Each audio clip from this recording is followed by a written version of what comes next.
दोस्तों हो सकता है कि आप भी इसे पहचानते हों। ये कोई फिल्म स्टार या सेलिब्रिटी नहीं है, उसके बाद भी इसकी फैन फॉलोइंग बहुत ज्यादा है। पेशे से गैंगस्टर होने के बाद भी इसके चाहने वालों की संख्या लाखों में है। अब आखिर ऐसा क्यों है? आखिर क्यों लोग इसे इतना पसंद करते हैं? इसे जानने के लिए हमें दुर्लभ की जिंदगी के हर एक पहलू को जानना होगा। दोस्तों ये कहानी है एक 20 साल के गैंगस्टर की। आंखों में काजल, माथे पर तिलक, कंधे पर काला गमछा, कभी लंबे बाल तो कभी छोटे बाल और हाथ में सिगरेट। भोलेनाथ का परम भक्त, हर काम करने से पहले महाकाल की पूजा करना। दोस्तों ये पहचान है दुर्लभ कश्यप की। दुर्लभ कश्यप का जन्म 8 नवंबर सन 2000 को महाकाल की नगरी उज्जैन में हुआ था। दुर्लभ कश्यप की मां एक गवर्नमेंट टीचर थी, यानी कि उसका परिवार एक पढ़ा लिखा और संपन्न परिवार था। इसे इसके परिवार ने हमेशा से ही बहुत ज्यादा प्यार दिया। इसके माँ बाप ने इसे कभी किसी चीज की कमी नहीं होने दी, लेकिन इसके बावजूद भी ये बचपन से ही लड़ाकू प्रवृत्ति का था। इसने स्कूल के दिनों से ही लड़ाई करनी शुरू कर दी और इस मामले में खुद की एक अलग पहचान बनाई। ये अपने स्कूल के दिनों में अपने दोस्तों के झगड़ों को सुलझाया करता था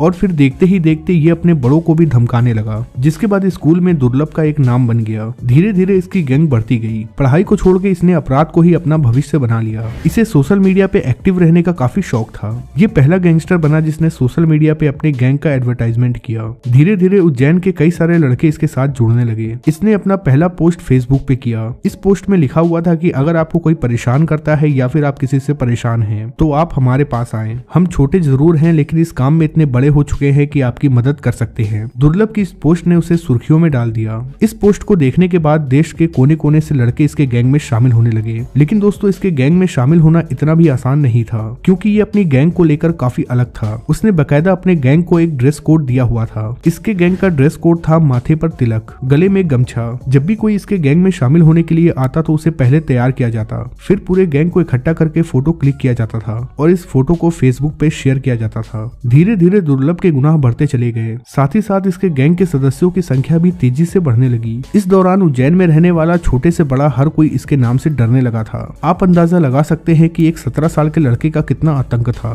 लेकिन एक सच्चाई ये भी थी कि जैसे जैसे इसके अपराध बढ़ते गए, इसके दुश्मनों की संख्या भी बढ़ती चली गई। इसके अपराध दिन पर दिन बढ़ते ही जा रहे थे। दुर्लभ की एक बात जो आज भी इसके चाहने वाले याद करते हैं कि दुर्लभ ने कहा था कि चाहे इस शहर का इंचार्ज कोई भी पुलिस वाला हो, कमिश्नर तो हम हैं और हम ही रहेंगे। ये अपने हर एक अपराध को सोशल मीडिया पे शेयर करता था। साथ ही इसने अपने ग्रुप के लोगों के बीच एक व्हाट्सएप ग्रुप भी बनाया था। इस व्हाट्सएप ग्रुप में वो सभी बातें होती थी जो अपराधियों के बीच होती हैं, जैसे कि किसने क्या काम किया, आगे कौन सा काम करना है। इस तरह के तमाम प्लान व्हाट्सएप चैट पे बनाए जाते थे। जब इस तरह के मैसेज तेजी से वायरल होने लगे तो इस बारे में पुलिस को भी पता चला। सोशल मीडिया का ये मैसेज दुर्लभ के खिलाफ एक एविडेंस था। इसके बाद दुर्लभ कश्यप की कई सारे और भी शिकायतें पुलिस के पास पहुंची, जिसके चलते 2018 में दुर्लभ कश्यप को गिरफ्तार कर लिया गया। दुर्लभ के साथ ही उसके 23 साथियों को भी गिरफ्तार किया गया। लेकिन जब इसे गिरफ्तार किया गया तो उस वक्त ये नाबालिग था। दरअसल इसका जन्म सन 2000 में हुआ था, जिस वजह से इसके बालिग होने में अभी 8 से 10 दिन बचे थे। इसलिए पुलिस ने इसे गिरफ्तार करने के बाद जेल भेजने के बजाय बाल सुधार गृह भेज दिया। लेकिन जैसे ही दुर्लभ बालिग हुआ तो उसे जेल भेज दिया गया। आपको बता दें कि इसके जेल जाने के बाद भी इसका गैंग काम कर रहा था। इस पर जितनी भी धाराएं लगी थी उसके मुताबिक इसे आसानी से बेल मिल सकती थी।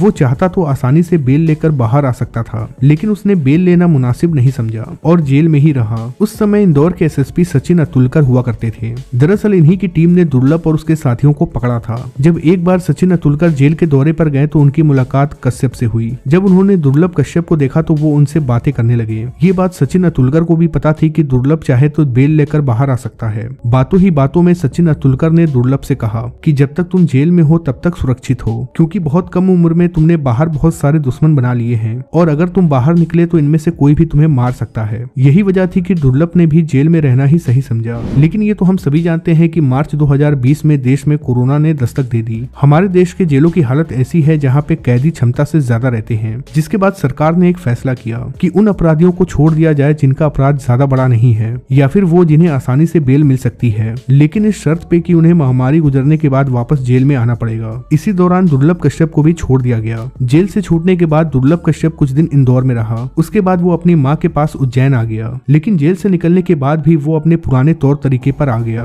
उसी तरह से बिंदास रहना और लड़ाई झगड़ा करना। दुर्लभ अपने दोस्तों के साथ रात में नशा करने के लिए भी निकला करता था। अब तारीख आती है 6 दिसंबर साल 2020, जब उसकी माँ ने दाल बाटी बनाई थी, जिसे खाने के बाद दुर्लभ अपने माँ से कहता है कि मैं बाहर घूमने जा रहा हूँ। उज्जैन में जहाँ दुर्लभ रहता था उसके घर के पास ही एक चाय की दुकान थी। ये अपने 4 दोस्तों के साथ चाय पीने के लिए उसी दुकान में गया। उस समय रात के 1:30 बज रहे थे। उसी समय यहाँ पर इसका पुराना दुश्मन भी आ गया जिसका नाम शहनवाज था और उसके साथ उसके साथी भी थे। इन दोनों की आपस में कभी नहीं बनती थी। अब ये दोनों एक दूसरे के आमने सामने थे। जल्द ही इन दोनों के बीच लड़ाई शुरू हो गई। लड़ाई जैसे ही शुरू हुई तो शहनवाज गैंग के लोगों ने चाकू निकाल ली। वहीं दुर्लभ ने भी अपने पिस्टल से फायरिंग करनी शुरू कर दी, जिसके बाद पिस्टल से निकली एक गोली शहनवाज के कंधे पर लग जाती है। ये देखने के बाद उसके टीम के लोगों ने दुर्लभ पे वार करना शुरू कर दिया, जबकि दुर्लभ के सभी साथी मौका देखकर वहां से भाग गए। दुर्लभ कश्यप के ऊपर लगभग सबने 34 वार किए, जिसके बाद दुर्लभ कश्यप की वहीं मौत हो गई। कहा जाता है कि दुर्लभ कश्यप जिस चाय वाले के पास चाय पीने गया वो भी शहनवाज के ग्रुप को उकसा रहा था।